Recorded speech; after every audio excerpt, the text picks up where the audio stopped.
नमस्कार, सुप्रभात. मी प्रणिता बोरसे. आपण पाहत आहात जय महाराष्ट्र. आणि बुलेटिनच्या सुरुवातीला एक महत्त्वाची बातमी समोर येते अमेरिकेतून. व्हाईट हाऊस जवळ पुन्हा गोळीबार झाल्याची घटना घडली. 7th स्ट्रीट पेन्सिल्व्हेनिया अव्हेन्यू परिसरात गोळीबार झालाय. प्रत्यक्षदर्शींनी 20 ते 30 गोळ्यांचे आवाज ऐकल्याची माहिती दिली आहे. आणि या गोळीबारानंतर सिक्रेट सर्व्हिसेसकडून तातडीने हा परिसर सील करण्यात आला. व्हाईट हाऊसच्या नॉर्थ लॉन जवळ गोळीबार झाल्याची घटना घडली. राष्ट्राध्यक्ष डोनाल्ड ट्रम्प सुरक्षित आहेत. संशयित हल्लेखोराचा खात्मा करण्यातही यश आलेलं आहे. अमेरिकेतून ही मोठी बातमी. तर या गोळीबारासंदर्भातील ही माहिती आहे. ओहियो 26 जुलै 2016 मध्ये डिमेसिमा नावाचा माथेफिरू भरसभेत आला होता. डिमेसिमा नावाचा माथेफिरू भरसभेत आला आणि त्याने ट्रम्प यांच्यावर चाल केली. डिमेसिमा नावाच्या माथेफिरूनही हल्ला करण्याचा प्रयत्न केला होता.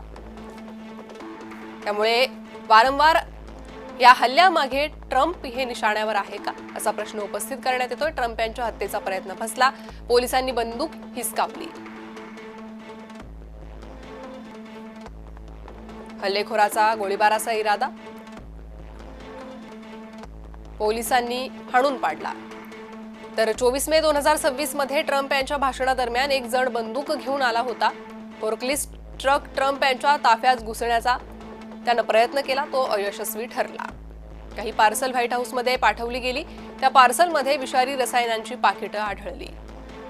ट्रम्प यांच्या पत्रकार परिषदेपूर्वी एका सशस्त्र तरुणाला व्हाईट हाऊस बाहेर ठार करण्यात आलं. ट्रम्प यांच्या जाहीर सभेतील भाषणावेळी थॉमस क्रूक्सनं गोळ्या झाडल्या. ट्रम्प यांच्यावर धडाधड 8 गोळ्या झाडण्यात आल्या.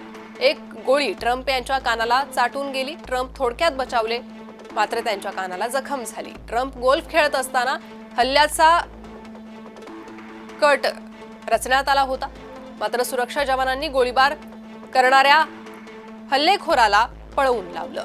हॉटेल हिल्टनमध्ये ट्रम्प डिनरसाठी गेले असता बॉलरूम मध्ये गोळीबार झाला. हल्लेखोराला जिवंत पकडण्यात आलं. व्हाईट हाऊस जवळ पुन्हा गोळीबार झाला. प्रत्यक्षदर्शींनी 20 ते 30 गोळ्यांचे आवाज ऐकल्याची माहिती आहे. राष्ट्राध्यक्ष डोनाल्ड ट्रम्प सुरक्षित आहे. संशयित हल्लेखोराचा खात्मा करण्यात यश आलंय.